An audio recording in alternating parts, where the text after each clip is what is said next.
ഇന്ന് നറുക്കെടുത്ത കാരുണ്യ പ്ലസ് ഭാഗ്യക്കുറിയിൽ നമുക്ക് ലഭിച്ച പ്രൈസുകൾ ഏതെല്ലാമാണെന്ന് നോക്കാം. 1609, 1909 5000 രൂപയും, 98 95, 58 66 2000 രൂപയും, 21 64 41 92 1000 രൂപയും, 89 21 92 81 1000 രൂപയും, 99 54 96 45 1000 രൂപയും, 15 94 14 56 1000 രൂപയും, 59 67 95 67 500 രൂപയും, 54 67 75 64 500 രൂപയും ലഭിച്ചിരിക്കുന്നു. കൂടാതെ മറ്റനവധി 100 രൂപ പ്രൈസുകളും ഉണ്ട്. പ്രൈസ് കിട്ടിയ എല്ലാവർക്കും അഭിനന്ദനങ്ങൾ. നാളെ നറുക്കെടുക്കുന്ന സുവർണ്ണ കേരളം ഭാഗ്യക്കുറിയുടെ ചാൻസ് നമ്പറുകൾ ഏതെല്ലാമാണെന്ന് നോക്കാം.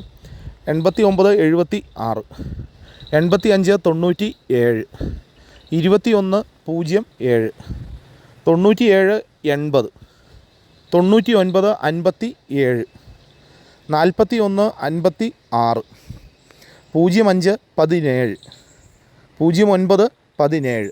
എല്ലാ നമ്പറുകളുടെയും റൊട്ടേഷൻ നമ്പറിലൂടെ എടുക്കാൻ ശ്രമിക്കുക. 01 64, 79 81, 29 74, 09 67, 61 30, 91 80, 03 97, 11 47. എല്ലാ നമ്പറുകളുടെയും റൊട്ടേഷൻ നമ്പറുകളോട് എടുക്കാൻ ശ്രമിക്കുക.